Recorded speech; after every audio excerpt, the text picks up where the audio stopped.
All right, welcome back Under the Rug. And we have a very special episode today. Today we are recording on the Bahamas' 43rd Independence Day, which is July 10th. And I decided it would be a good idea to get some perspective on where the Bahamas has come in its 43 years. So I brought on, it's a family affair today, I brought on a couple of my family members to discuss each of our perspective as to discuss the Bahamas and how far we've come to this point. And it's three different generations. I have my grandfather, who was 46 years old. You're probably wondering how that's possible. And then I have my good cousin that started this podcast with me on the first episode, Stevie Burrows, who is about, 66 now? He's No, 68. 68, okay. Yeah. So we have Stevie Burrows and my grandfather, Alva Smith. And let us know, Mr. Smith, how old you are exactly, because obviously you're not 46 years old, although you look it. They tell me I'm your twin. I've been hearing that I look like you my whole life, so that must mean you must be one handsome fella. You better look in though. Don't worry. No, but look at I ain't shaved. You should make that. You should make arrangements for me to fix For up you a to little prepare bit. yourself. Yeah, man. But let us know how old you are. When were you born? What year were you born in, and your age, if you don't mind? Okay, fine. I would be no. How old I am now? Yes. In a month and a half, on September the 25th, I'll be 85. 85. Yep. My goodness, you look about 55. You Ah, look about 55.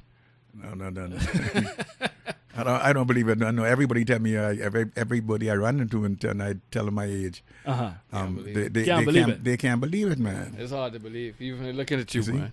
The other day when when Adrian's daughter graduated, St. Anne's, I sat down outside waiting because of the building, the room had started to get hot, and I decided to go downstairs and sit down on the side and wait for the whole thing to, So two ladies sat by me, came out there, they had the problem too, because everybody was getting, it was hot. So we got to talking. So I said, boy, so I told I graduated. I remember this graduation because I graduated in 1959. It was 1959. You graduated. Yeah. So man, she looked at me. She said, what? So I said, I graduated from government high school. She said, but that's impossible. I mean, to say you, what? I said, lady, maybe you should have asked me how old I am.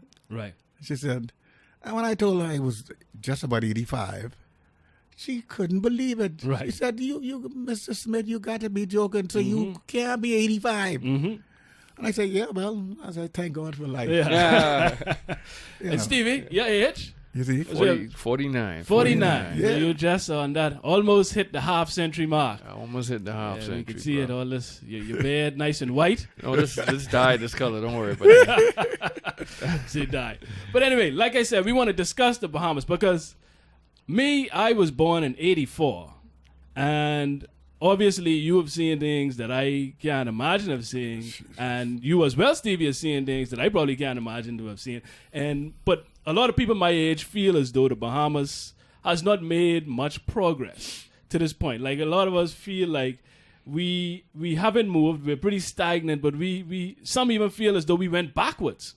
So what I want to do is get your perspective from you growing up and from you growing up, Stevie, as to how far we've come, where we are at this point, and where we could or should be after 43 years.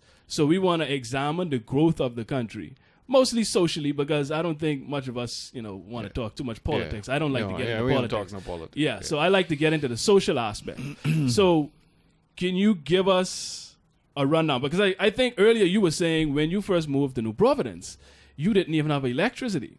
No. And you had to sit down and I think you said it was a candle or something that you had to do your homework with.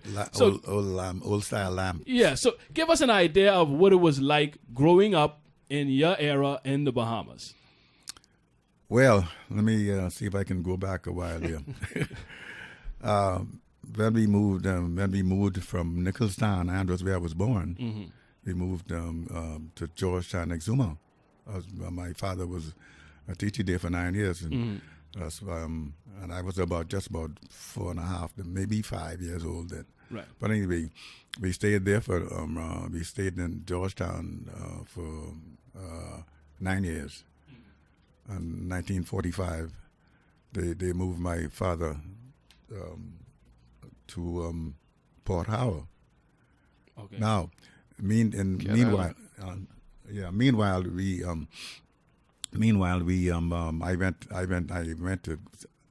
went to government high school.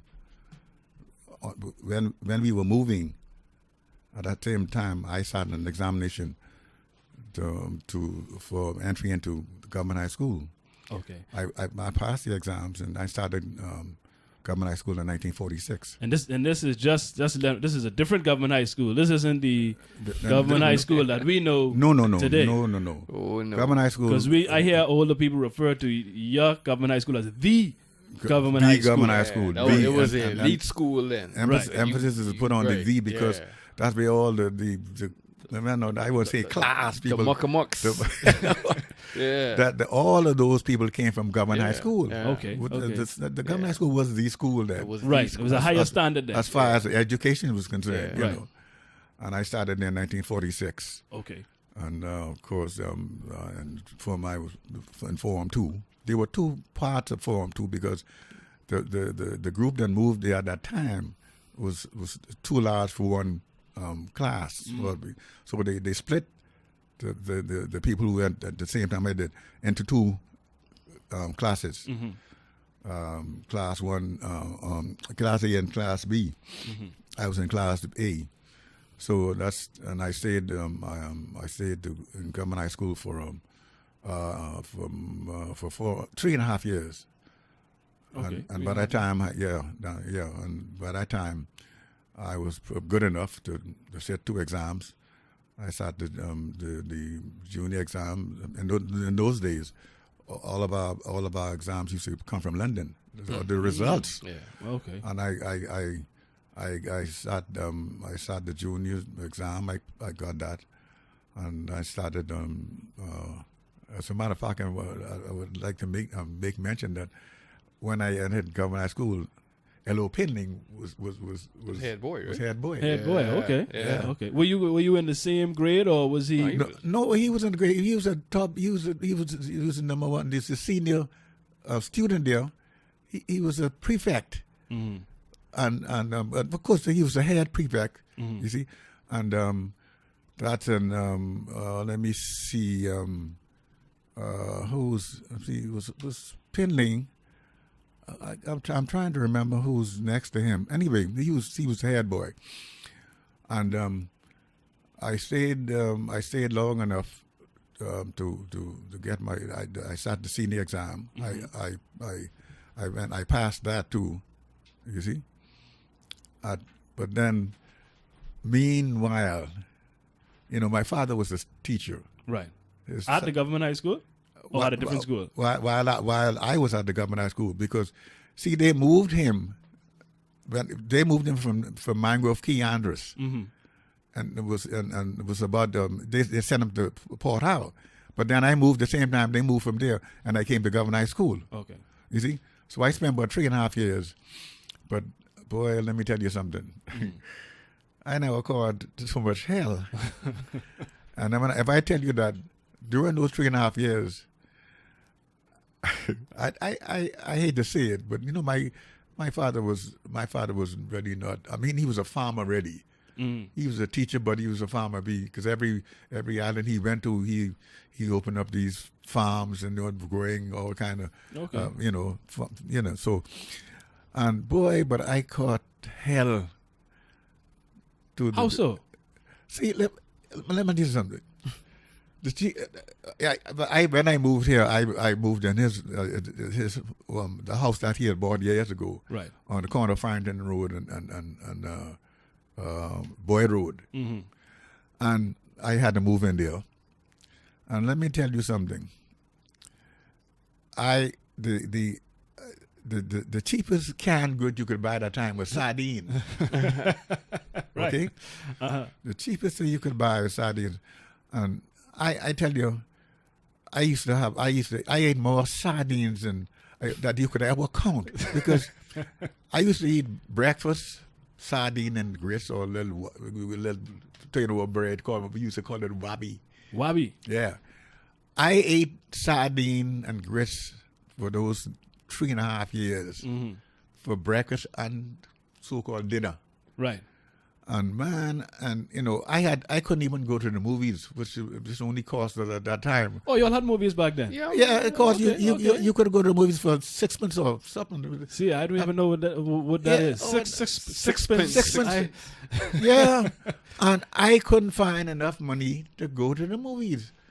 I had three brothers. I had three brothers alive then, and one became a policeman, and my oldest brother then he was a tailor, and then the other one worked at BEC. Okay. On Hesketh, but do you know I couldn't get enough money from the three of those my brothers to even go to the movies. Wow. One will put a threepence. You know what a threepence was? No. But give us an idea. What when you say a sixpence, like how much is that? Yeah. Value today, a shilling. right. A shilling was okay. A shilling. There was a shilling, a sixpence, and a threepence, silver. They were made, Okay. They were all silver. Yeah. And I listen. I couldn't even. It got to me so. I got sick of government high school because I had nothing. I had hardly any clothes to wear. Wow. I used to wash my uniform. They gave us 3 uniforms, 3 blue shirts and 3 white pants. Yeah. right. Well, I used to keep them all sparkling white. So, okay, used to bathe. Of course, I had no. We had the tub is a joke. I had to tote water from St. Joseph Church down the St. Joseph Church. Down to Boyd Road. They had a pump up there. Yeah. There was people used to go there to get water. Yeah. I used to have to tote the water from there and To Farrington Road. to Farrington Road. It wasn't that far, but That's far enough. Yeah, that's and tote the water for me to bathe in. wow. And if I wanted to wash something like underwear, I did the same thing with the water we got from the pump, And so, man, I never listen. I've been through a spell that I would never want to go through again because no lights, no electricity. God held seeing my home. Well, not seeing. I was a young boy that I could see, but man, can you imagine sitting down on the dim lamp and you got to do your homework and get your homework. But anyway, it all came. I just got, I got tired. I got tired of being tired of people. But listen, Right, you were sick and tired of being sick and tired. I was sick and tired. That's right. Every morning, the only canned goods we could afford, not me, but we had those days sardine, which was only tuppence a tin. And every morning I ate sardine and grits or sardine. When I come home, same thing, day and night for 3 years. So back then it was more so only the meals were providing for the family. Listen, So your mother. no. See, the old man used to. Okay, in a way, he was on the family island for 53 years. What I'm saying, in those days, even then, the salary they paid those people, those teachers were I mean, really, it was ridiculous when I checked the records and to see how much my father used to make us as a head teacher. And I said, Lord, no wonder, but thank God he was a farmer. Okay, so he had that. That was a more on a backup because he used to grow everything that could be grown that he could eat. Right. Bananas, you name it. And we used to go in the farm all the time. Every time, when as soon as we get home, we head for the farms. And anyway, so I decided before I took my senior, I get so fed with having hardly any clothes. I said, look, I'm going to stay here long enough for me to oh Lord, because I just got tired of of nothing. Right. Anyway, And I decided I'm going to. I didn't even graduate, because I left school before I graduated. I was supposed to graduate. How like what year was it? How many years did you have left in school? I went to government high school from 1946 to 1949 and a half, between 1949 and 50. So you did about half. You said that was about half of what you were supposed to do to graduate.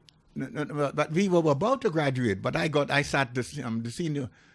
I sat the senior exams first before I graduated. You see, okay. I had already spent 3.5 years in government high, coming toward graduation, and I couldn't wait because, you see, I was just distraught. Listen, I just had to get out there to look for a job, to work, or needed to some make money. Something, yeah. I'm telling you. And when you got to go to 3 year brothers to get doggone 9pence, 6pence and things to go to the movies, I mean, that's terrible. Well, your brothers, where were they working at the time? Okay. Well, my brother, was Duke Morris, Duke and Heskett. Morris became a policeman. Okay. Duke was a tailor. Okay. So you did say, okay, yeah. Tailor. And Heskett used to work for BEC. Okay, yeah. But you see, Heskett was a pretty smart guy because those days, anyway.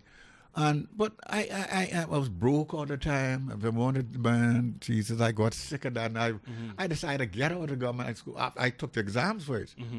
And I didn't even let them know I was leaving. Wow. I had to get out there to look for something to do. Look for a job or something. So what happened once you left? You take the exams. You leave. Yeah. And then what happened from there? I was on my way to looking to finding something to do for a job to earn a couple of dollars. You know what I mean? So I had a little luck with that because I got a job to Luto Limited. You remember that they used to own all the milk stands? Oh, no, see, nah. Maybe Stevie might remember. I don't know nothing but no milk stand now. I come way after that. You know where Home Furniture was on Bay Street? A little predated me too. That's before me too. You know, our milk stand was in the fridge. Exactly. You know where Home, I don't know, you probably know. You know where Home Furniture was on Bay Street? No. You come in, you come down from Shirley Street, come down East Street, right? To Bay Street.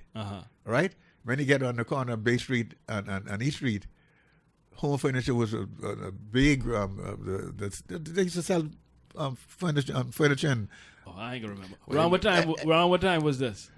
Well, that was after you see, I was out there and I came out, and I was looking for a job. Yeah, I wouldn't. Well, when I came to school, it was between 1959 and 60. 59 and 60. I wasn't even a thought. Well, I wasn't a thought. I wasn't a thought. 20-something years later. Shirley and Steve was just taking that. You see, Steve, your daddy did Shirley out of my house. Yeah, I hear about that. I know about that. Man, when we used to have to get permission from Henrino to go out. And so anyway, now I got a job to Elutra Limited right across, the place to sell watches right there on the corner of East Street and on Bay Street, the watch, what do you call them? Home Furniture? No, on that side of the road. It's famous for watches, selling. What? Yeah, we ain't gonna know that. It burned down. The place burned down not long ago. Right on the corner of East Street. East Street. On Bay Street. On Bay Street. The store right over there. As soon as you get to the corner, you're looking at the wharf. You sell watches. One of them places. I remember the name. I remember the name. So anyway, and right in that same on that same property that was the Elutra Limited office. Okay. And and one day somebody told me that they were looking for somebody to put in a milk stand. Those days only Conky Joe's used to put in these milk stands. They had many milk stands on different parts of the island. And they I think they fired the fellow who was in this milk stand. Okay. That's on East Bay Street there by before you around where Malcolm Park is. Anyway, they fired him, and so somebody told me about it, and I went and I got the job there. They told me it was like temporary because they were looking for some. Anyway, I took it because it was a job. Yeah, you just wanted some money. Yeah, man, and they started paying me £2 for. £2. £2. Now this is a week. This is a month. Like how? No, a week. But that was only about £2 was only about £2.80. A pound was only £2.80. Uh-huh. So you can imagine. It was only. This was weekly. They used to pay you £2 or Yeah, £2 for weekly. Weekly. Okay. Yeah, and but that I was satisfied with that. Right. You know, temporarily. Because you could get more than sardine there. Yeah, well, you damn right.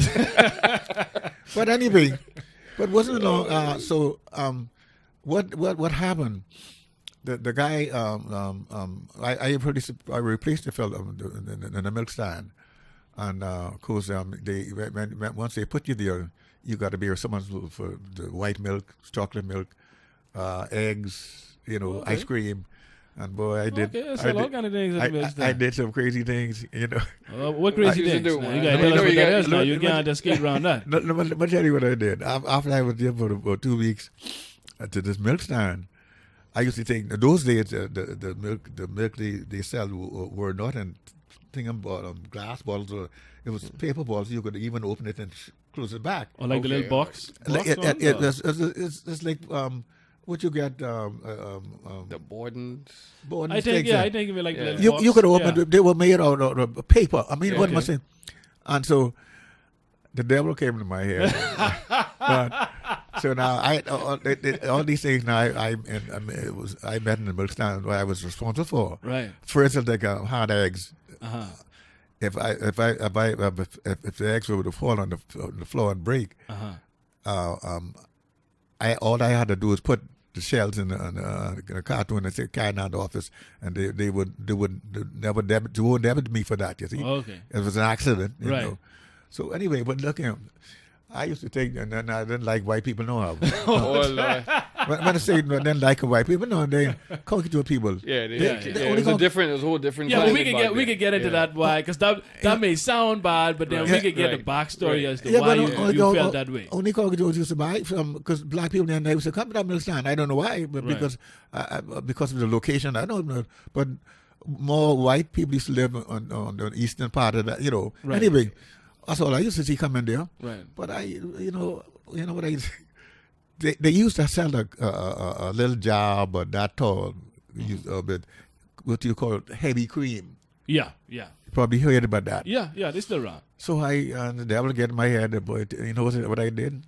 I'll take a pint of ice cream and drink out half of the ice cream. Take the heavy cream and then fill it back up with and put it right back with heavy cream. Put the ice cream back up with heavy that cream. give you Right. that is I use.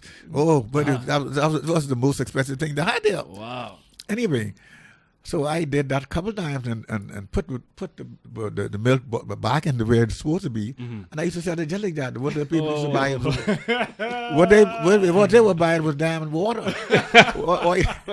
white water. I mean, nobody ever complained about it. Hey. But I said when I did that, but then I said, and I'll take a bottle of chocolate milk and drink out about at least a little more than a quarter, and take the heavy cream and throw it in there and that. And you see, and they're the kind of anyway.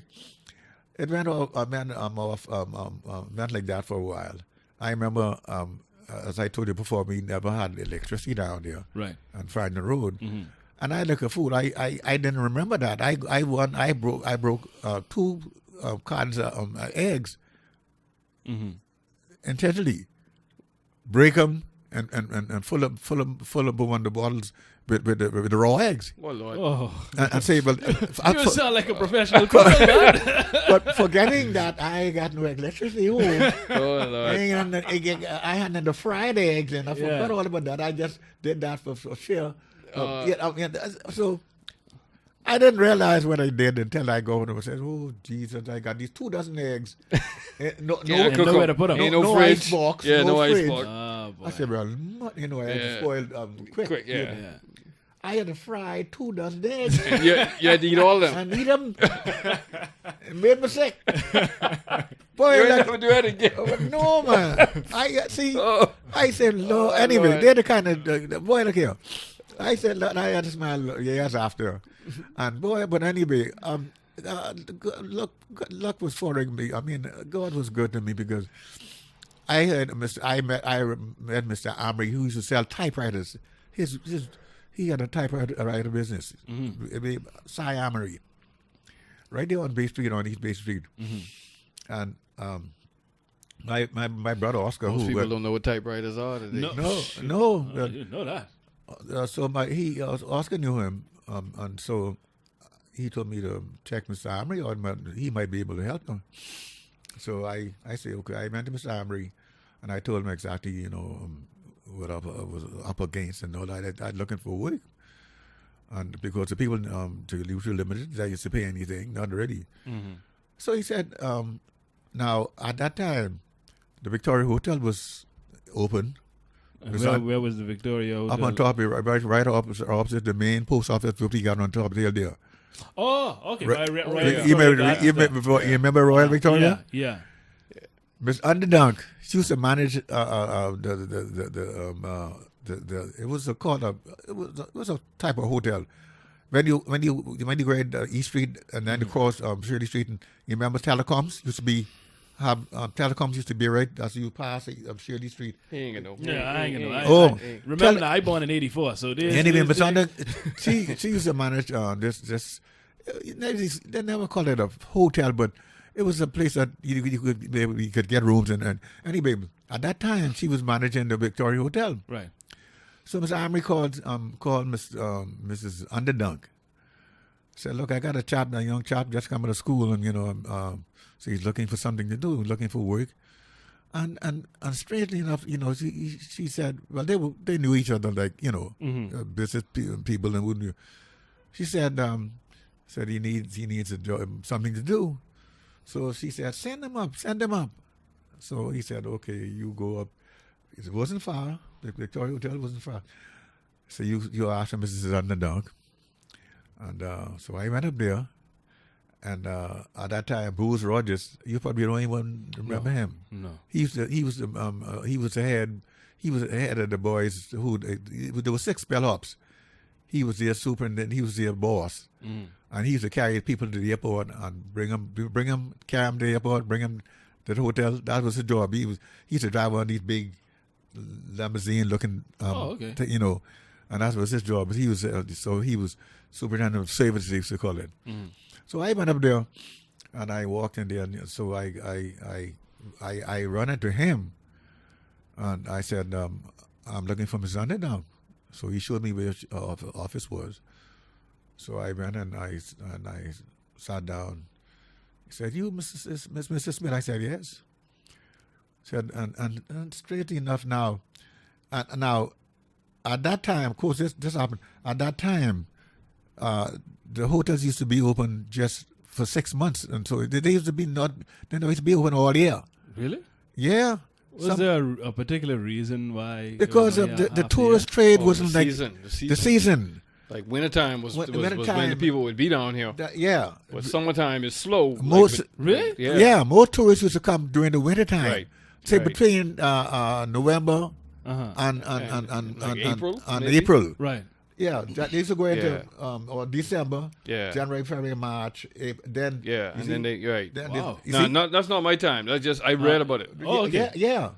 So anyway, so she called Rogers and said, "Rogers," I never forget her voice.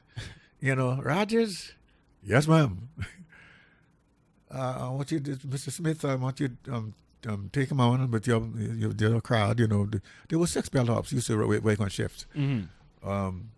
Said then I found out who he was. He was the man who used to bring the people from the airport. There was only one airline who used to fly the DC-6 Eastern, no Pan American. Just one airline used to fly here. Yeah. Period. Yeah, from between here and Miami, right there. Where to go? Where you enter the sports center. Down the road there. The terminal. The airline terminal used to be right there as you turn in to go to the museum. That was the Pan American terminal. Used to be on the DC-6. All they had then, they had no jets. Wow. DC-6 used to come and fly on the jets every day, and it used to cost it used to cost $29 round trip to Miami. What? $29. $29. Wow. Yeah. And so that's where Pan American terminal was right there. As you turn in to go to Sports Center. Wow. You see?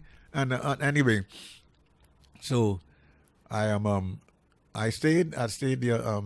When I found out, after I got to the Victoria Hotel, and then I realized, hey, only rich people used to go to Victoria. In other words, let me tell you something. The Victoria, there were 3 main hotels there: British Colonial, Montague, and Victoria. Okay. Victoria, only rich people used to go to Victoria Hotel. Wow. You know, poor people used to go there. I'm telling you, that was the aristocratic place to go to. As we said, they've been there and spent 2 weeks. Okay. Anyway, and boy, look here. So I got the job to Victoria Hotel, and I didn't want to. Then you had to put on a Kodai uniform. Wasn't this loud stuff I see people. Oh yeah, the colorful shirt. No, it was a nice gray with just a fine little thing down the side. I didn't mind that too much, right? Because I didn't want to put on a uniform, and that's the way I was thinking then. I must was naive, but anyway, but look here, I decided to stay, and let me tell you something, and that was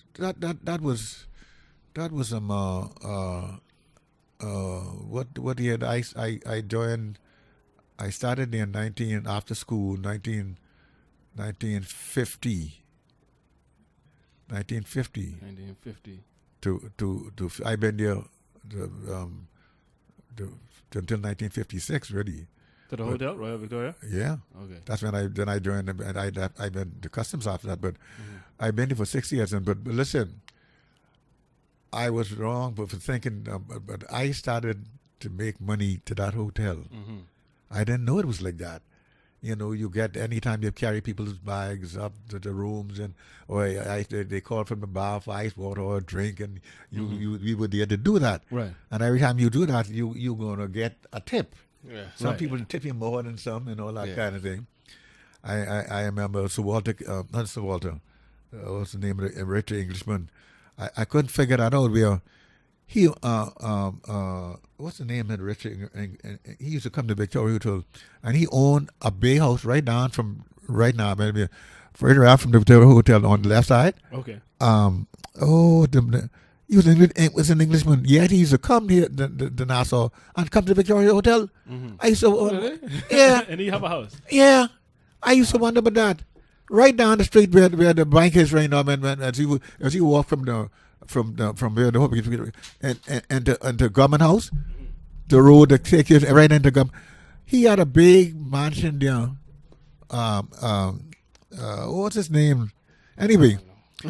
But he used to come to Victoria Hotel, and listen, if he come there with 100 pieces of bag, he only give you $3. Oh.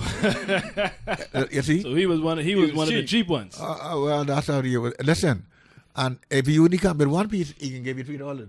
Oh, so he consistent. Yeah, that's what he do. If he used to come with a bunch of people. He used to have 8 or 10 people traveling with him. He was a Duke or something. Anyway. And he used to come with plenty of baggage. Wow. But we had to tote them upstairs. You know, there was an elevator down, one of those action elevators we used to crank into it, and they could take up the run again. But, yeah, man. Crank the you push the lever down. And I don't even know about that. I used to press a button.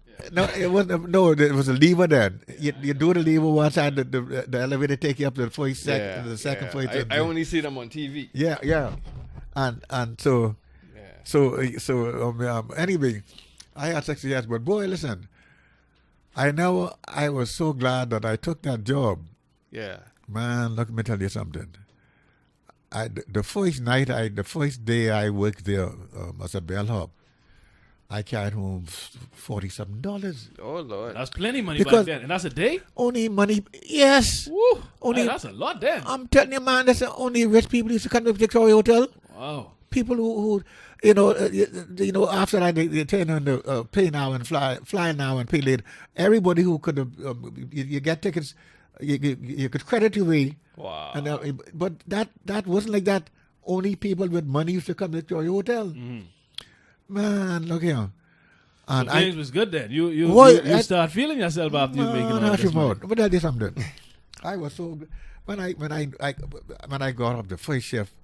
Boy, when I got home, I said, Jesus, I made it was $47. I said, what?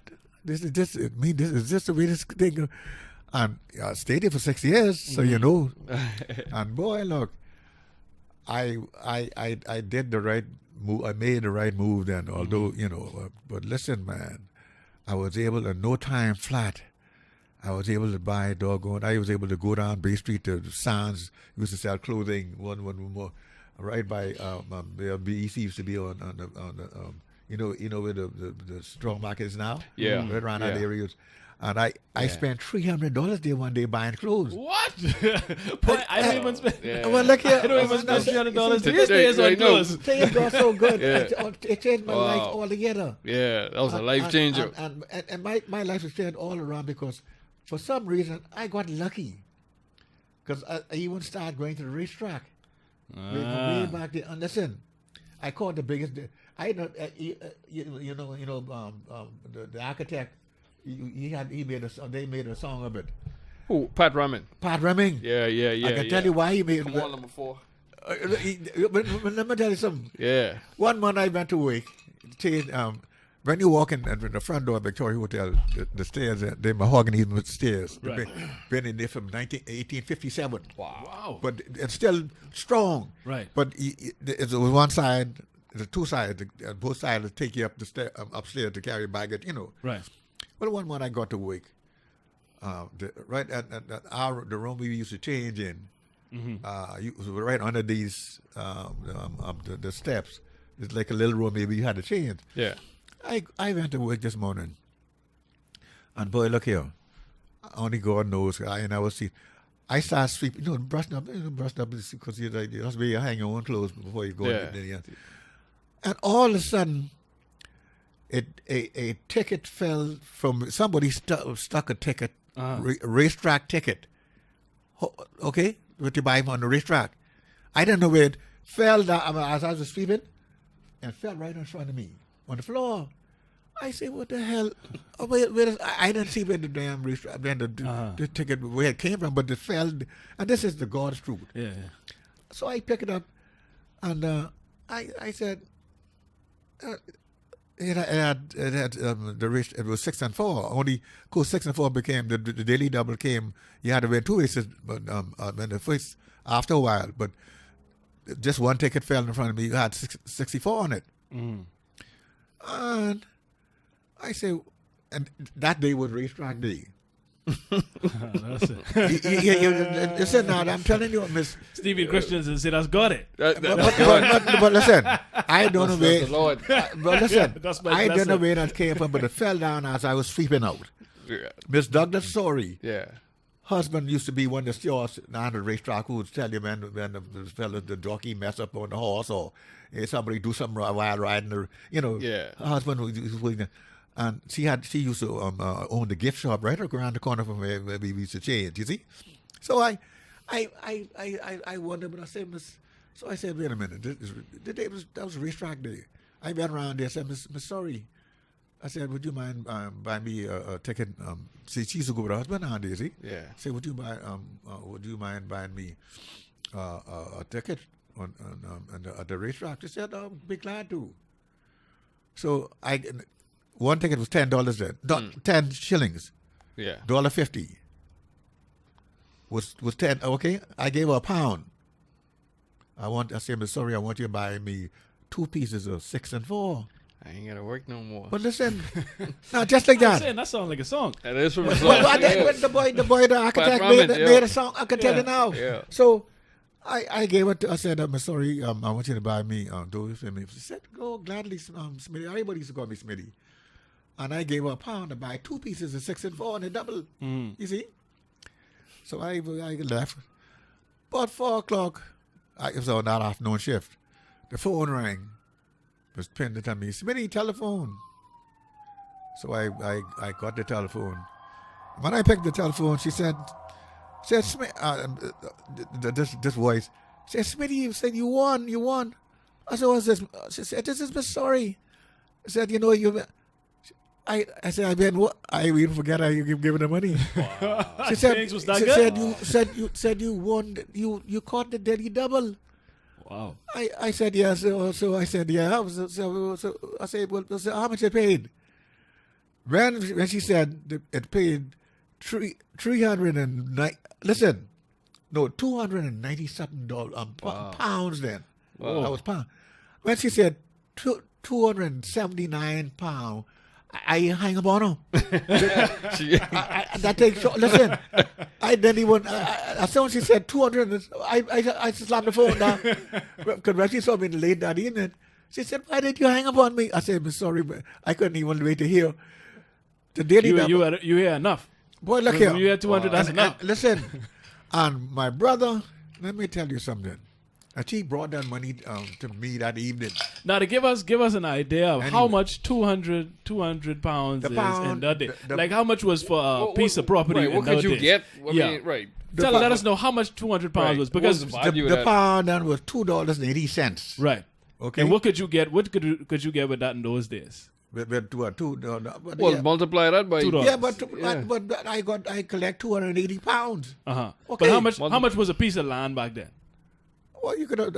I tell you, then those days you could buy land for 30 pounds. So that's just to give you an idea. That's 4 pieces of land you can go buy. And with change. Yeah, I just trying to give people an idea of how much money that was, because people may hear 200 pounds and they're like, well, that ain't no money. Well, but when you put in context, land was about 30 pounds. Well, look here. 200 pounds is a lot of money. Let me tell you something. I couldn't. Anyway, when she, I said, "What?" She said, "Yeah." And when she brought that money to her, and I, like me, I had, if that was a black person, of course, you know what they could do. They can tell me they got to the window late. See, that's what they said. This good thing I gave that. That's a white woman. I bought my ticket. Okay. And I thought. So that's a key thing right there. Yes. Even getting into the little. If I had given to one of my era with the social era where he couldn't even go to the window to claim it because they was gonna jip you with that. To claim. Listen, to if claim I had that. given that money to a black person, and I tell you this, and paid that kind of money, I would have never seen. They would have brought me probably half of that. Not half. They would have given me the 10 shilling I first gave in the Tell me you ain't win. No. Every time they say, boy, if so much people in the line didn't get the winning time. Something I know that. I know my people. Yeah. They had to find some excuse not to pay me my money that I win. Yeah. You see? Yeah. And you said a black person would have did this? Yeah. Really? Yeah. I tell you that. But let's get into that racial dynamic, because you said earlier you didn't like white people then. So give us an idea. Not really. No. Give us an idea of the times you grew up in and why you may have had this animosity towards white people. I can tell you what my pops used to say. Wait, no, this wasn't an animal. Listen, the only so-called white people were Conky Joes. Yeah. And they didn't like. They used to treat black. Well, not say treat black people. They didn't like black people anyhow. Well, give us an idea of the kind of treatment they would. Well, see, the only Conky Jews live in this town. Then Conky Jews. So you mean it was more so the segregation, like.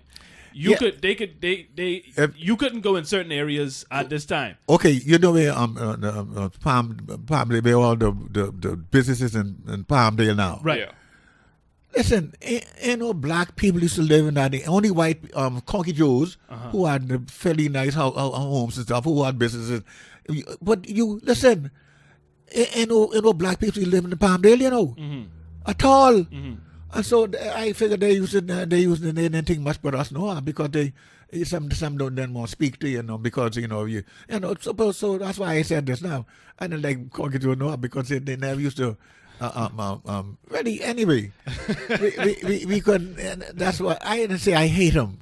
Right, but it was more so you felt this because the segregation and how they would look at you and treat you and not speak to you. And things like that. Just treat you as though you're less than. Yeah, you see? Well, what would your daddy say about white people, Stevie? Well, my father was a little rebel.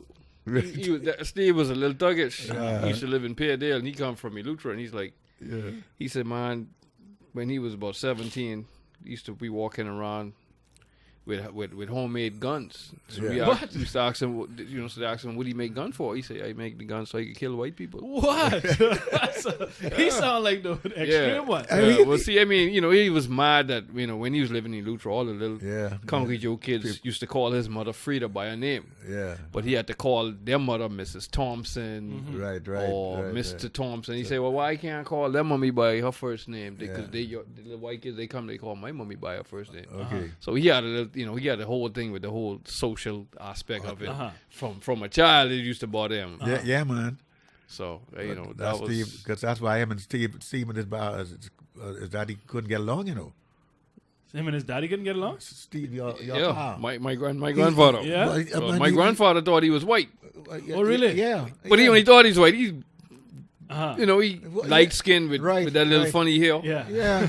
And then but my grandmother was. And Steve always used to talk about. He used to tell, say, "Shit, my man." He anyway, Steve didn't. According to Steve, didn't like him. Yeah, he didn't care too much. He used to look down on them. Right, because they're a bunch of little black little children. Things like that. Yeah. Well, let's get into your childhood a little bit, Steve. Mine? We running a little low on Okay, on all right. time. All right. Let me get into. My era a little different, man. My era actually a lot similar to your era. Really? Much more similar than you would even think. Really? Yeah, I mean, Because if you ask me, ain't nothing much change between my time and your time. Okay. Even when you was born, I was 18. Yeah. Okay. When I was born, my memories is all about where we. My memories from growing up, we had electricity. We had 2 bathrooms. You always had a TV in the house. Oh, you sound like Silver Spoon background, man. Well, I mean, we had telephone. Yeah. Two cars in the family. Okay. All my life. That's all. Spoon, man. That's all I know about. So I mean, the thing is that you could relate more to my era than I could relate to my uncle's era. Right. Yeah. For me to experience anything close to what he had, I had to go to the outer island. So you didn't catch any of the segregation or none of that either? Well, no. By the time I knew myself, it was already the early 70s. Yeah. The only, my memory, remember, by 71, 72, I was like 5 years old. Yeah. So any segregation, no, I was born in 66. Yeah. So, remember all the civil rights movement was going on before that, and it came to a head in like 68 when, MLK and what's the guy named Robert Kennedy, all them got killed. Yeah, right. So by that time, man, it tapered off. Okay. And, I mean, by my time I was growing up, dude, when I went to high school, we had a computer at the school. So we had several computers. So I grew up. So the age, by his time and my time, it was a whole bunch of changes. So let's say that era would be, where would we mark that time frame where this great jump happened? Because you told us about the time when you didn't even have electricity. You had to eat sardine every day. That's right. It was mostly dirt roads and segregation. So where was the jump from that point to his point where he's born, where he can come up in a nice house, nice neighborhood and stuff like that? What would that time frame be? Okay, now, when I came out of school, I came out of school when I was 17. I've been 14, 17. Yeah, I was a little past 17, right? And this happened. This happened when I first from 46 until I left school. Now, but when I left school, things were still, bad for black people. So let me ask: when did you finally get electricity? When did that happen? I didn't get electricity until let me see. We moved on Franklin Road. I did my home, and so I'm trying to figure now when. About how old were you? Would you say? I got electricity. We moved from down here in 1964, right? Mm-hmm. And we got the electricity about I don't know. Uh, It was before 70? Electricity? Yeah. Yeah. Okay, so somewhere between 65. Because I have no recollection of not having no electricity. I don't know nothing about that. And you say you were born in 66. 66. Okay, so let's say so this is around that pivotal time, like around the 67 election time is when. I think historically Nassau. Okay, remember he came from the island, right? And the island life was a whole lot different than Nassau life.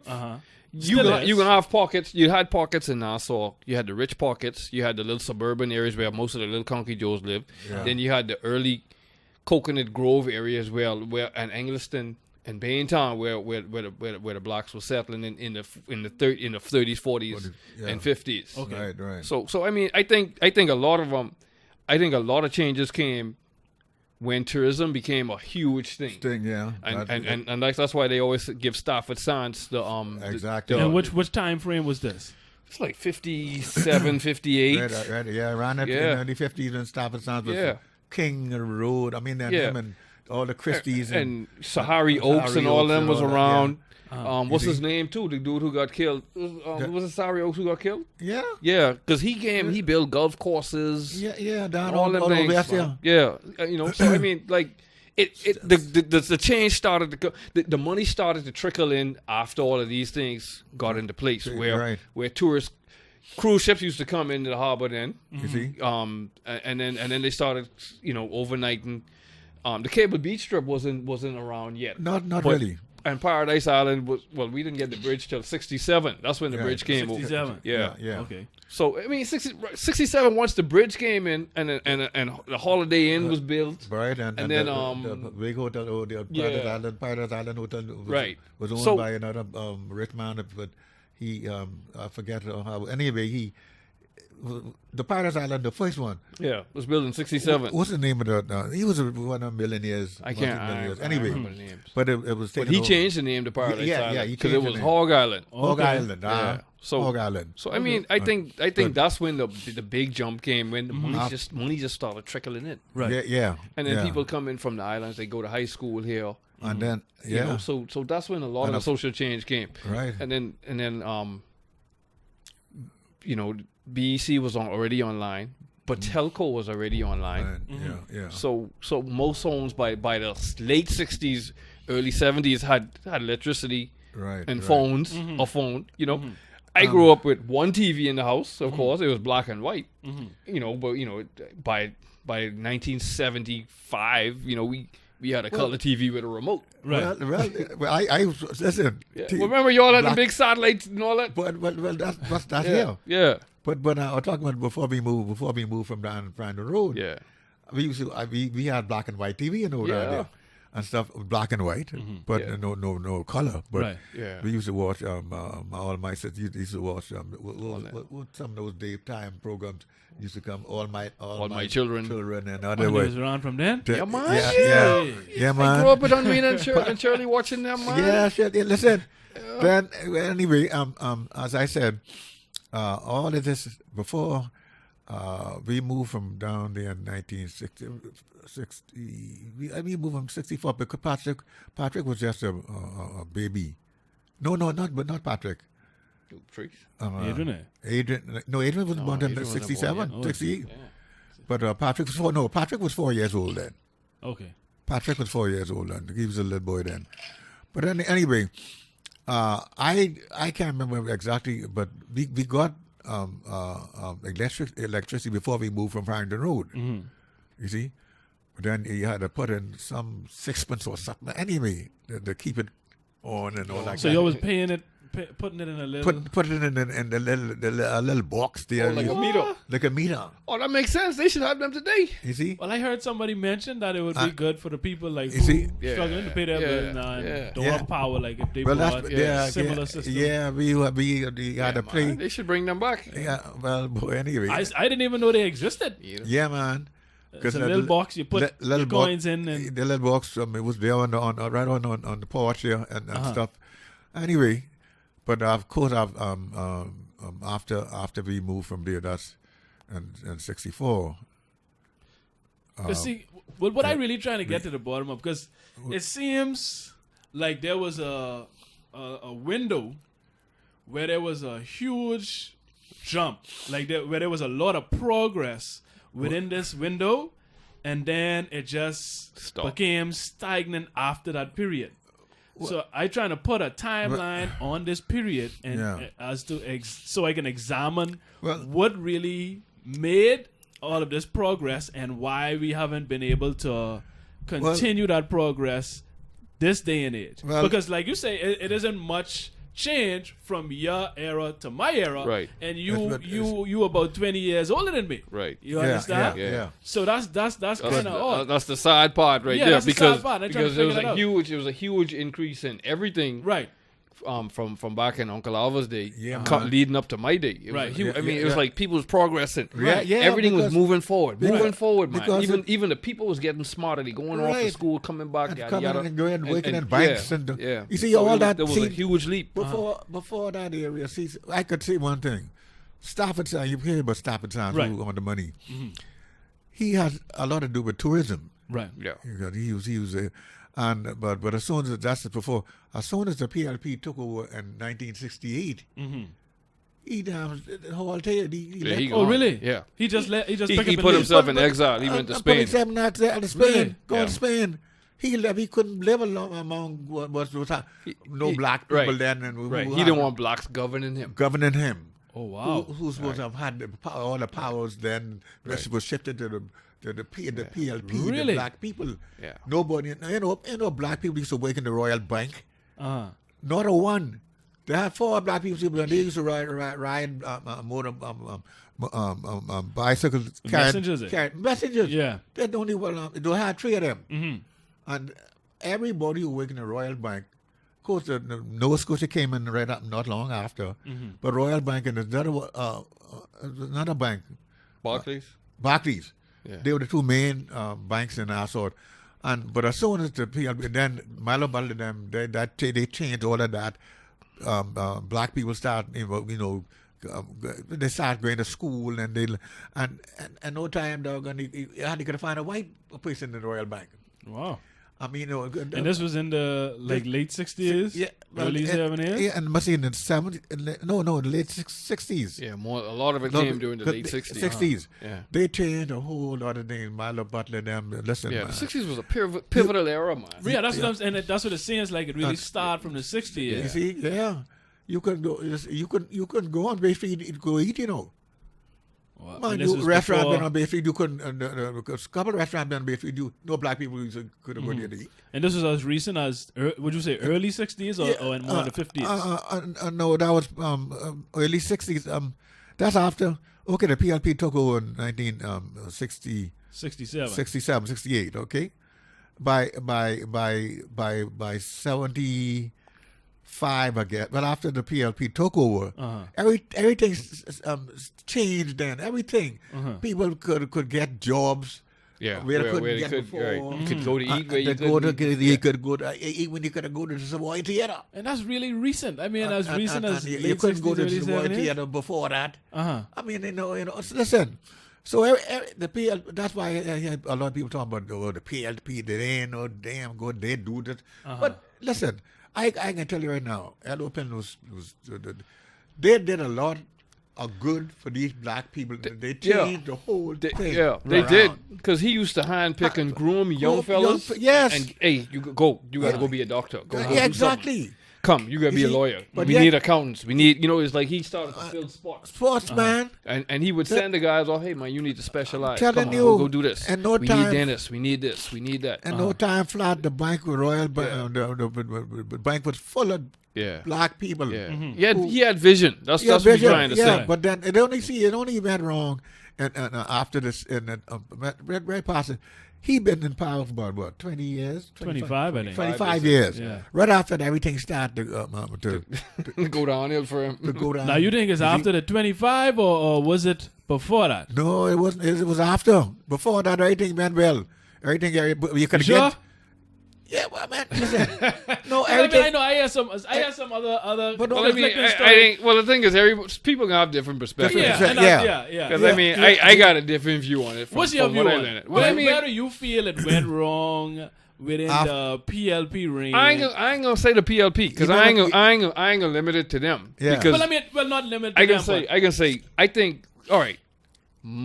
I feel we've been stagnant because we taught the world about the big industry of tourism. We taught South Florida how to be a tourist destination, but we never moved from it. Because I mean, we had. I think what we had back in the days, we had a few people who had a vision about what they want wanted stuff to look like. They seen. I ain't gonna say they saw the future, but they saw where the world trends were going, and they could watch it and see what to do. Like I said, not Harry Oaks, Stafford Sands. He started to bring people. He said, "Look, tourism ain't gonna just be people coming in to these hotels right here on Bayflickin Street. Mm-hmm. You know, there was clubs over the hill where local bands was playing. Ronnie Butler, all these younger fellas was playing. He said, "But let's bring these people over so they could see culture, so they could see the people. We could mix and mingle." People started coming in over the hill. That made money for the taxis. That made money for that opened up industries for, you know, hackers. Anyone. Little home and what do they call it, bed and breakfast or whatever could make a little money for people. Right. All these things were starting to open up because somebody had a vision, and it's the same thing I was saying with L.O. Pinland. You know, when he became prime minister, man, he started grabbing a group of younger. He got Perry Christie, who was our current prime minister, out of high school. You know, Perry Christie in high school. He said, "Hey, you need to go. You know, you need to go do law." You know, so it was a recruitment because he's seeing where the country was headed, and we begin to thrive. We begin to thrive as a nation. We like I said, in the '60s, man, we taught South Florida what tourism was about. We taught them how to do it. We wrote the rule books. Right. And what happened? And this is what had happened is that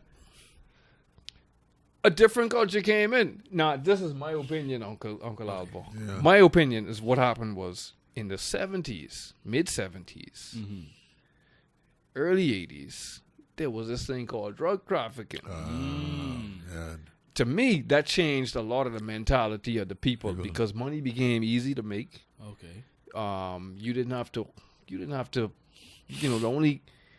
to have a special skill set for it. Like, because remember, that's what Pinland was doing with some of the guys. He was grooming them with skill sets. Right. You know, architects, doctors, lawyers, masons, blah, blah, blah, blah, blah, blah. But drugs came in, and a lot of my generation, as very, very young men, decided that, man, I can make hundreds of thousands of dollars in weeks. Wow. So why I gonna become a mason and go sit in the hot sun and go build a damn roof? Right. You know? Yeah. A lot of that changed. And then, you know, I'm almost 50 now, so a lot of my generation, they gone. You know, a lot of the young guys, they gone. Dead. Already? Dead. Boy, what? Dead. You know how many people you in that drug trade, you ain't gonna last too long. Wow. No, sir. And even if you did last long, a lot of them became users of what they were selling. A lot of them became zombies walking the streets. Wow. And so we produce kids along the way. So a lot of the values that these guys had, that they taught us, we didn't carry them on to our children. We became a fast generation of, I can give you what you want. See, this is interesting because when you speak to people these days, they like to throw it on my generation. No, it ain't. Of young men as to like, you know, we they really say we ain't into nothing. This new generation, they ain't want work, they ain't got no skills, they ain't this. But it's interesting that you saying that change really came with your generation in the drug trafficking era. Because it kind of makes sense because, well, not kind of, but it makes a lot of sense because when you think about it, like you said, if a lot of them are involved in that, either they're going to die, they're going to get locked up, and then they have children. And so now this starts this culture of the single parenthood, kids raised without a father. Right. And so and think about it, man. You know, I'm not saying this happened in every household because, of course, there's a big pocket of people, but it's not everybody would it happen to. You know, or else we would be a nation right now where nothing ever happens. Right. But a huge bunch of us, even us who became educated during the 80s, we still came back, and I would say we patronized our kids more than we should have. Instead of back in the day, you know, I can remember going to the island, and I had a taste of what my Uncle Alva went through, where I had to tote water up the hill to go take a bath. On Port Highway? Huh? No, it's in Lutra. Governor's Harbor. Oh, okay. Yeah, I remember my grandmother leaving the slop bucket in our room So because you got to pee in there in the night. What? You ain't slug bucket. Yeah, and so you go out and you throw it. We used to call it a potty. You know, I only hear about slug bucket lately. Right. Oh, that's your father's? Yeah. People? Yeah. But you know, I'm not cutting your phones. But you know what I always believed what happened is the day they allow Air Jamaica to make, let me tell you something. The day, because before the Air Jamaica started running this place, all what we talk about didn't happen. No, man, I can't believe that one. Let me hear it. Don't let me hear it. Go ahead. Look, I was a customs officer. Okay. You tell you? Right.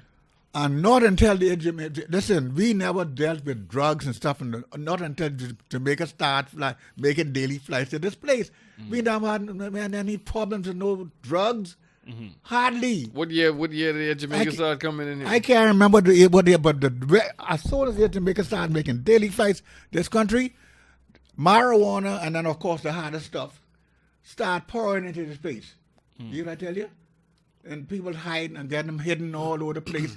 I mean, but I'm telling you, but before that, man, the suitcases, they just bringing them over in suitcases that they didn't, what's it, Samsonite. Samsonite was the Samsonite suitcase. Yeah. Yeah. Well, look here. And that, I tell you, things start, everybody started learning and dealing in drugs because drugs were being brought in this country every day. Yeah. Once Jamaica running here, I'm telling you. And so I think that got a lot to do with it. Okay. Now, it probably had to come sometime later, but yeah, it's because they're Jamaican natives fly here, you know. Oh, and they had no daily flight, Pan American and Eastern. They come from Miami. Just, I can't remember the year they started the Jamaica. But as soon as the Jamaica started, that everything started going wrong. Everybody got down petting marijuana, but then not even the growing marijuana. And then to top it off in '79, Bob Marley made his trip here. Yeah. You see? I hear a lot of older folks. Blaming Bob Marley for the whole look here. revolution. Jamaica got a lot to do with our downfall because drugs are all over the place all the time. Anybody could get marijuana, and starts. Oh, geez. Well, I can't walk all the way down the road with you on that one. You see, I wouldn't, but I wouldn't be completely dismissive of it and say that it had no impact. I'm sure it had an impact to a certain degree. Yeah. But to say that that's the reason for our downfall, I think is a bit much. I wouldn't say that. A bit unfair. But I mean, I get that it did have. It probably did have some impact on the drug culture. trade. On the culture, because it's. But I think too is that we, we always looking for a little savior and a leader, right? And we got. I feel like we got guys for the past 30 years who their vision stopped, and nobody replaced them with a perfect vision for us to move forward as a country. I mean, we watch the world change every day. We watch how most countries have banned stuff like styrofoam, flipping. They got most people going on to solar energy. Most people are, they got this organic stuff. A lot of us stop. We don't invest in stuff like that no more. I mean, no, we haven't thought about stuff like that no more. Recycling, because we got a bigger problem than we think right now with the planet. But anyway, Trey, it's just. Well, let me tell you what I see from what you see, bro. From my view now. Yeah. And in my generation, what I've seen politically, like you said just now, is no vision. Right. Because it's not about country. Right. What I've witnessed is these parties have now become gangs. And it's all about competition. It's all about winning elections. Yeah. Right. They don't care about the people and the country and how we progress anymore. Yeah. It's all about what we have to do to win these elections. Yeah. That's all it's about. Everybody want to get in the house. Everybody want to get in. So it changed not just from within the community and amongst the society, but even in the political reigns, it has changed and now become one big competition to get into power. They just want power just to have it. Exactly. And no one is showing that they have a vision for this country to move forward, which is why you could say that you haven't seen much change in your 50 years. You're right. And it's we've experienced a lot of the same things, and you have 18 years on me. Yeah, and y'all doing exactly what we was doing. Ain't nothing changed from when y'all was kid, from when I was a child. Nothing. Right. Nothing. Absolutely nothing. I mean, nothing. There's nothing. Nothing's changed. I have not seen anything. I can't even state that no more. You know, because sometimes my kids would be like, "What you used to do when you was little?" I used to do the same thing I used to do. My mom used to pick me up from school. I used to come home, do homework, watch TV, eat, and go to sleep. You know, they do the same thing. My mom pick them up from school. Daddy pick them up from school. They come home, watch TV, do homework, blah blah blah blah blah blah. Same thing. The difference is that they got a couple of more little electronic stuff. Right. Little more devices. Little more devices that come on board. But other than that, nothing changed. Nothing changed. That's you know that's terrible. That's terrible, man. Look here. Look at a country like boy, I was just looking at this documentary on Saudi Arabia, and to think of Saudi Arabia in the 40s, you know, they were almost just as backwards as the Bahamas. They may even be more backwards because they were a bunch of tribes riding around on camels. You know, in the 40s. I'm talking like 46. This is after World War II. Right. Yeah. And then King Saudi, who Saudi Arabia is named after, Saudi, he said that you know they knew about oil and the world knew about oil. It wasn't as dependent on oil as it is now. Right. But he saw, and again that word vision coming in. He saw that wait, we could do something with this oil. So he got all the tribes. He did something that nobody never did. In Saudi Arabia, he got all the tribes together. He said, "Look, man, we gotta calm all this fighting down, and because we sitting on something." He got all his tribes together. He announced himself as king. All of the white companies that was in Saudi, what was now called Saudi Arabia, that was starting to drill some of the oil. He said, first of all y'all got to roll out. Took his men, he trained them on how to run an oil refinery. Anyway, we talking Saudi Arabia. Let's fast forward from Saudi Arabia of 1945, 1946 to 2016. One of the richest countries in the world because they saw their potential and they saw what their resources could do. But my focus is on what he did. He empowered his people. He taught his people. He had his people teach their kids.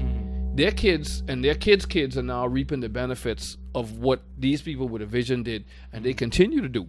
Let's move that to Dubai.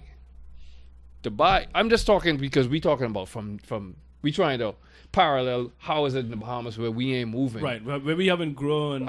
Such a long period of time. To countries that from almost the same period these guys are still growing. In Dubai it was almost the same story. Now, the king of Dubai, he learned, 20 years ago that his oil... 20 years ago, he learned that his oil fields may be dried up by 2016. So what did he do to move his country forward? He said, okay, we got plenty capital. He said, let's make this the tourist spot, the real estate spot, the vacation spot of the world. Vision. Right. He saw something that wasn't even there, man. And also, they were willing to make adjustments. It seems as though we don't make adjustments in this country. All we do is make excuses. Yeah, exactly. We actually fight adjustments. Right. We fight. We don't change anything. No, we fight change. And what I'm confused about is I don't know how we got to this point. I have some ideas and some theories. Yeah. I know a lot of people may disagree with them, but we are at a point where Bahamians love to complain. Like they can point out everything what's wrong. Yeah. They will tell you everything what's wrong with the country. Right, but they don't want to change anything. they don't want to change it. Which it makes no sense. Right. If you can identify that you have these issues. Yeah.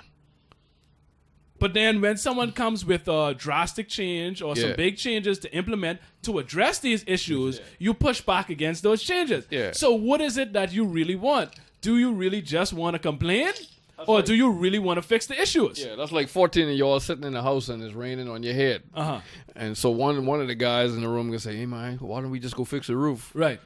No man, because we can get wet. Yeah, No man, because we ain't got no plywood. No man, because we ain't got no nails. Right. And we just No, want to get the bucket, man. Just get the bucket. Yeah, there, just put the it bucket right up underneath it. Yeah. Yeah, we just want to keep shifting buckets. We will Yeah. pour the bucket out, Yeah. but we never want to address that leak in the roof. Right. So we need to, I feel like we're at a point now where if we continue to go down this path, because we also, and it's funny, it's Independence Day, but I never refer to it as independence, to be honest, because in my opinion, this isn't an independent country. No. As long as the Queen is the head of the state, we import over 90% of our food, we depend on foreign oil, I would never refer to this as an independent country.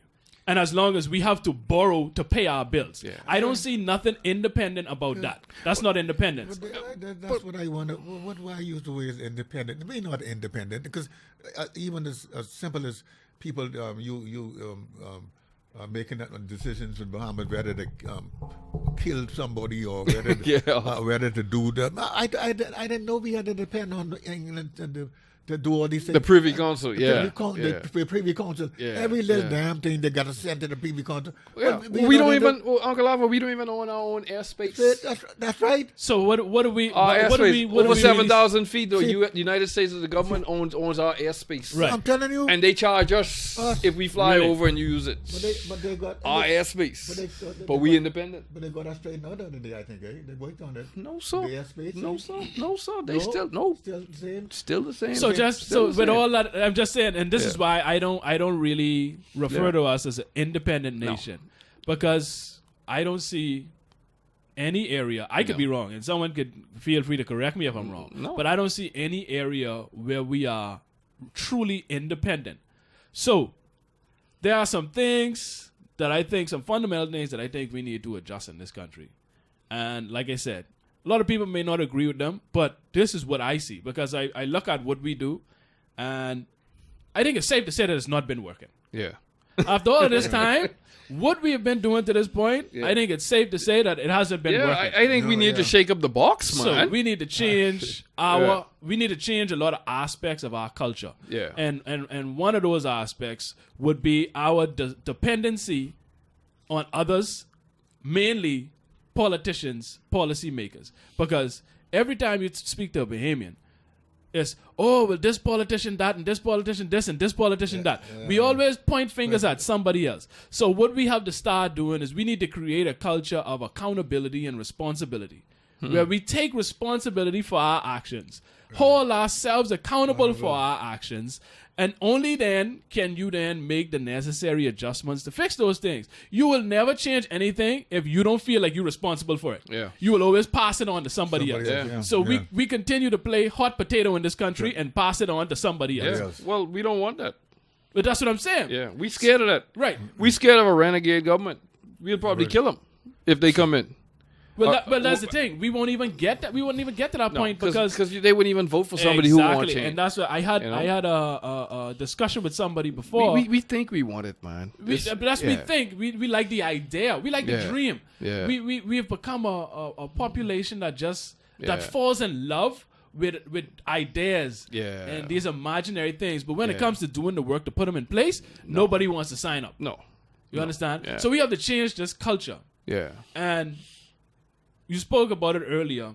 We need to invest in ourselves, invest in our people, and especially on an education level. Yeah. Because even going back to where it was leading up to those progressive years, like when you spoke of government high school, it was education was on a different level. And that's, sometimes I think that we need to step back to Uncle Alva's era. Sometimes Yeah, say, look, okay, we ain't doing it right. Something the whole equation ain't adding up. So maybe we need to step back and say, hey, okay, maybe we got to go back to some farming, some guys fishing. Mm-hmm. Like you say, well, we got other areas.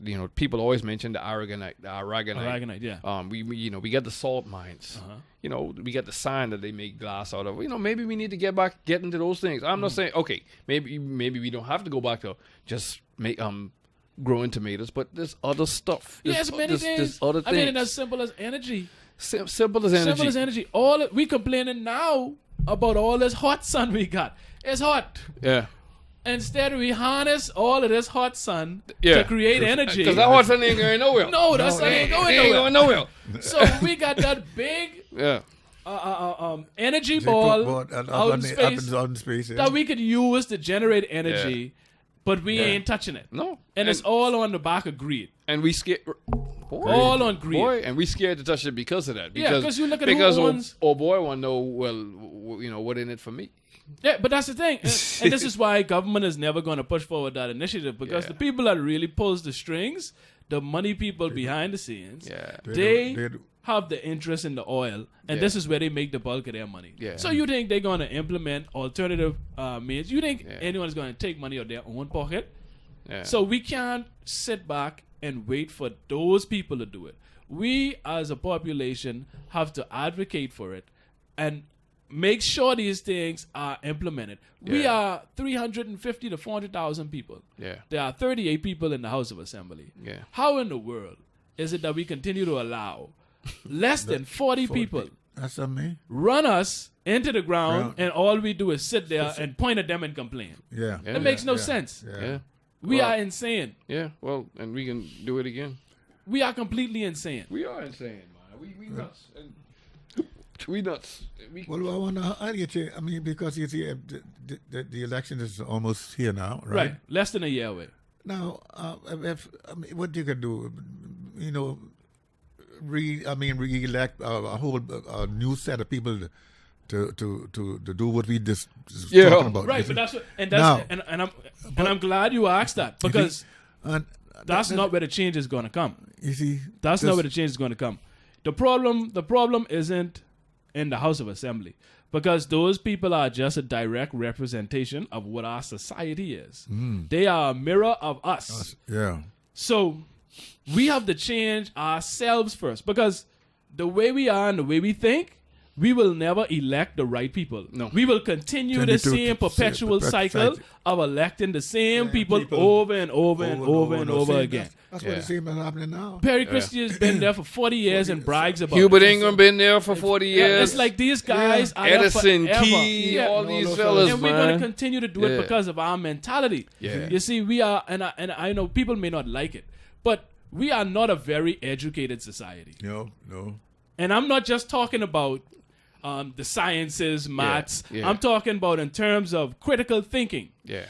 Applying logic. Yeah. Right. You understand? Yeah. Because all those are education as well. Education is not just in book form. It's not just maths. It's not just literature. Right. You understand? Yeah. We are not a very educated society. No. And the gender equality referendum showed us that. Yeah. The arguments you would hear from people, it's like, what are we doing? See, too many years, they got out of our population, they got 70% of these people are illiterate.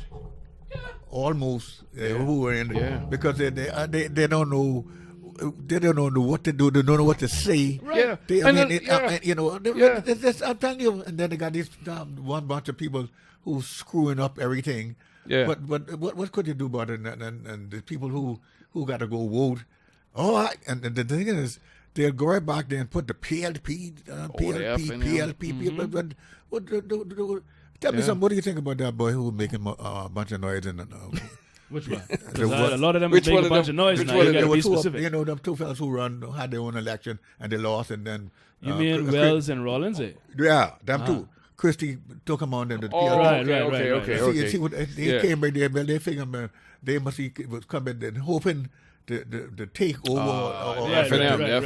But they didn't allow him to do that. Yeah. But that boy who making all the noise, who Out west, he's still, but he gone with the You talking about DNA? No. No, he gone with Thingham now. The other Menace party. Remember they left the other day and went to Menace? Wells and Rollins. Rollins is the one. Yeah, Rollins is the big mouth. Yeah, big mouth. Oh Jesus, I tell you. Yeah. Man, when is this all gonna? Like I say, it have to change with us because we continue to vote for these people. You understand? When you watch next year, you see. Go watch the rallies. You can see a bunch of people out there and they're red and they're yellow and they out there dancing and celebrating. And as soon as the person on stage say something, it don't to be nothing but substance. Yeah, that's right. That's why. And then complaining after they get elected. That's why I use the word illiteracy. Listen. Yeah, I agree with you. I agree. I'm telling you because they're dancing doing and don't know what the hell they're dancing about. Exactly. And listen. I heard. You know, like I said, I don't like it being. I don't like pointing too much fingers.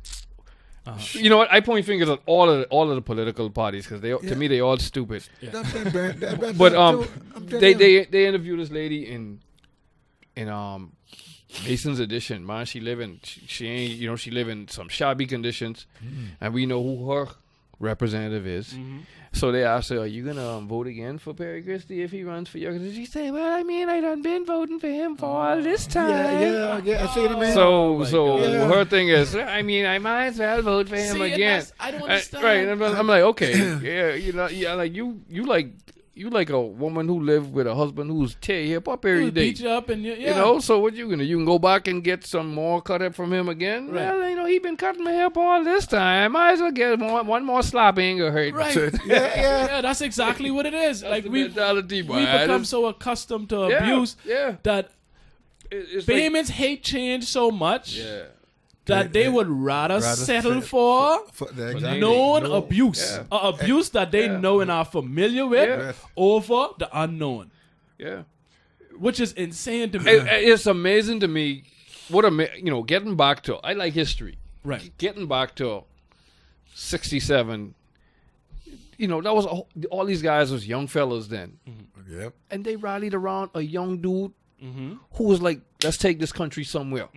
We sick of what the UBP's doing. We sick of not seeing no black faces in banks, no black faces owning businesses, no black faces running the show. We sick of it. Okay, now we got that. Now what are we sick of now? We sick of the fellas ripping us off, putting on taxes, yada yada yada. We sick of it, but we still gonna take them back in. Yeah. So we probably need to resurrect some of them young fellas from '67 and tell them come vote now. You know what I mean? I'm taking it to the extreme. Yeah. But it's like come on, man. We don't got the young dudes of substance no more. One word. Listen, I watched a program this morning about this young fella in the States, and they put up on the television greed. Yeah, and he was from the beginning. He got voted in. Somewhere in Detroit, or somewhere in anyway. Big, and boy, he did the world. I mean, and doggone it, they put him back. They voted him in a second time, but then things started changing where he started pulling all kind of deals and doing corrupt and dealing and stuff. And the thing is. Yeah, and I was watching this morning. The headline was greed, and you know something. He ended up doggone it, going to jail for 28 years. That's Kilpatrick, Kwame Kilpatrick. That's the name. Mm-hmm. Yeah. Oh, he was okay at the first couple of elections. They put him back twice, but then this thing set in where he. I mean, start absolute power, money, corruption, absolutely. Yeah. And he ended up doggone losing every damn thing he had. Plus, he spent, Well, our problem is we vote personalities. Yeah. And it's who we like. Yeah. Never mind what their policies Policies, are, what their vision is, yes. or anything. Yeah, that's what wrong. We vote for people who we like. That's right. And we have to, like I said, we have to change our culture. Yeah. We have to educate our people. And like I said, not just in Educate terms them. of maths, English, but No. in terms of critical thinking. Yeah. That's and right. really analyzing situations and making the best decision for the country. Because we're also very selfish. Right. I said recently, like, and it may sound bad, Right. it sound crazy. Everybody, I mean, although voting is a right, Yeah. everybody ain't Shit. equipped to vote. No. In this country, well, everybody ain't Right. equipped to vote. Because the common denominator between what we were saying is that you know the king of Saudi, he did it for country. The Right. king in Dubai, he did it for country. Lyndon Pinner at the time, yeah. it was for country. What we can do to build up this country? These niggas ain't talking that no more. No more. No more. It's all about winning. It ain't even coming out their mouth. This is sport. I listen to DNA. I blah blah blah blah blah. I'm like, yeah, okay, he won't win the election. I listen to Perry Christie and Miller and everything. Blah blah blah blah blah. Because you can't win an election because you can't win an election. I'm like, dog. Greed. You know how was your whole ammo to win an election when your country going down the drain, going to hell in a It don't handbasket? matter. You know. It doesn't matter. You know, what's your election going to do? Your election, you can win the election, but you can still go down the drain. That's because we are not the concern. We are not their concern. That's, You understand? It's all about power. Yeah. That's Anyway. all it is. But I'm gonna reveal, and I wish we could expand on it some more. But I know Stevie, you have the head up. But I wish we could expand on it. But I have a couple core issues that I feel we need to focus on in order to turn the country around. And which is, what, like I've already stated, we have to restructure our education system. Terribly. And you may not agree with it, but one of the things I feel personally we need to do with the education system is we need to remove the Christian indoctrination from the education system. Yeah, especially at a preschool level. I totally agree with it. Especially at a preschool level. I think religion, along with sex education, should be handled by parents. I agree. I don't see why no school should be telling my kid when to bow, when to stand up, when to pray, Right. when not to pray. Right. And I think sex You know? education, I think, has a place in schools. To a certain degree. It's science. To a certain degree, On yeah. a scientific level. Right, to a certain degree. But not so much, not a moral level, but more Right. so a scientific Yeah, level. yeah. I think it has a place. Yeah, yeah. Religion, to be honest, I don't think has any place in school. Right, we don't That's mind. a personal right, choice, a family choice. right. We don't mind if we teach them ethics. You know. Right, but that has nothing to do with religion. Right, nothing. And it's a good thing you said it because I think these are the things we need to interject in school. Yeah. Are things like ethics, conflict resolution, Yeah. finance. Finances, like how the banking system works, Yeah. and also political science. Yeah. Because a Yeah. lot of young people are disengaged from the political process. They don't care about it. They And don't. that's dangerous. And this Yeah. is why we continue to elect the same people. Yeah. Because the young people that usually make the change really don't care. Yeah. And I they agree. don't know the process. They don't care about the process, Yeah. so they don't get involved. Yeah. So we need to put some form of political education in schools so that they can know how the system is run, how Yeah. a system is supposed to run, so they would be more involved. I agree. You understand? That's one aspect. Yeah. Another aspect is I think we've been raising our children wrong. On generally, we've been abusing our children, both physically and verbally. Oh, I ain't gonna spank. So you could talk, but that all you want. Well, like I said, I wish we could get it. I wish we could get into it more, but Hey. all it does is reinforces violence Yeah. and aggressive behavior. Yeah. Well, And you it know, doesn't- I lying, because And- I ain't never really spanked none of my children. Yeah, but I mean, you and this know. is one, and this is Yeah. is something that's celebrated in this country, and I think is Yeah. sickening when you can celebrate right. the fact that you abuse your children. Right, but we have to teach them about consequences. Of course, but there You know? are consequences. Well, You know? you face consequences every day in your adult life, right? Right. None of which has to do with somebody beating you. Well, well, I mean, I don't want to get that far with it. What I'm trying to say is that I don't agree with. I don't care about whippings. Right. I watch my wife top my son up every now and then when he do something. I ain't touch him yet. Right. Yeah. But yes, with him, I would find that one or two things that he values so much, and I say, okay, the consequences of you not doing as I say is you lost PlayStation time. You done with PlayStation for 3 weeks or whatever. You know, and like and we need that. We need to teach them. Right. But in schools. Anyway, Well, but it's everything you all you discussed just now. But I see when you sit down and think about, it's all good, sound good, and it's good when you really But who the hell you gonna get to sit down and listen to what you suggest and what that's the problem right there. That's a huge problem. We just need to have more. That's see, the problem. That's the thing is we Who don't can have. listen to all of this? Yeah, we don't have these discussions, and that's why I started this podcast to discuss these types of issues that we too often cast under the rug and decide to sweep under and not discuss. We need to have more discussions about these issues. You understand? The only way we can get to that point is through dialogue. Yeah. We don't want to talk about these things. That's the problem. You understand? We need to start having these discussions so that we can get to that point. It's a matter of retraining everyone.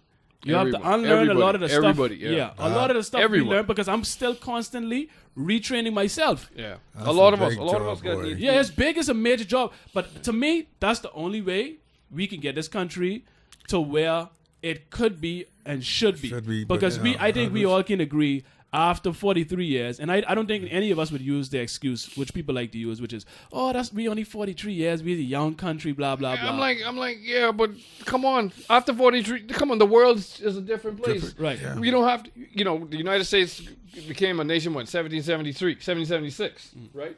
Well, they ain't had no internet. Yeah, that's 17. They ain't had no telephone. They ain't had no flipping. They had telegraphs, blah blah blah blah blah, which took a whole time. It took like weeks for them to get the mail from one side of the country to the next. Weeks. It's a totally different time. Right. That was hundreds of years ago. Right. This is a totally different time. Why can't we grow by leaps and bounds? We can. Everything is instant already. And I think it goes back to what I said earlier. We just don't want to make these changes. Man. A lot of people are comfortable with the way things are. Believe it or not, there are many people benefiting from things the way. If Bahamians see in Japan 60, 70 years ago, they would shut the hell up about, we only 43 years old. They'd shut up. If you see in Japan 70 years ago, 75 years ago, even China. Lee Kuan Yew, what country was that again now? Lee Kuan? Yeah, Lee Kuan Yew. What's the country? Not Malaysia. It's another country on that side. Singapore. There we go. That's another Look how they grew. That's another one. Leaps and bounds over a short period of time. Because similar size. Yeah. Because he had a vision. Exactly. Because he had a vision. We visionless, so that's why we wondering now.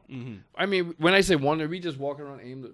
And that's the thing. We are people too. We have this Moses syndrome where we look for this one leader to take us to the promised land. We have to get out of that mentality and realize that it's going to take all of us together. I mean, come on. It's march on Bahama land. Forward, upward, onward, together. All of these things, there's nothing where it's one person or it's one leader, it's one savior. No, when it comes to the national anthem, the coat of arms, and what we were established upon, it's about unity and us coming together to move forward. Yeah, maybe they should change all of that. This is where the problem is at. No, I mean it's good. No, maybe we should. Maybe we should start to follow that. Maybe we should. I guess. That don't need to change. Our mentality needs to change so we can follow it. Yeah, I got a rule. So So on that note, I want to thank you. This was a great conversation, and I want to thank you guys for taking part. Thank you, Granddaddy, for taking this hour and a half out of your day to Uncle. Have this. I'm sorry I couldn't land. Sorry, man. We get a peek from you. We get a peek into the past. You set the foundation. You said everything. You said the mood, man. So I hope. Hey, I'll probably be gone a long time from this place. I hope it all happens the way you see it in the near future. Boy, I hope so. And I know, as I said, I won't be around, but I hope for your sake, that who got all these good ideas and And I hope so too for his sake. I hope so. I hope so too for my children's sake. I probably would be sitting in your chair when. And hopefully, when you're sitting in this position, we're not having the same conversation. I hope the conversation is like, wow. Look what we did. Wow. And we could get the kind of jump that we spoke about earlier from the 60s and 70s and move forward. So thank you again, Stevie. Thank you, Granddaddy. This was a great conversation. I appreciate it. And until next time. Yes.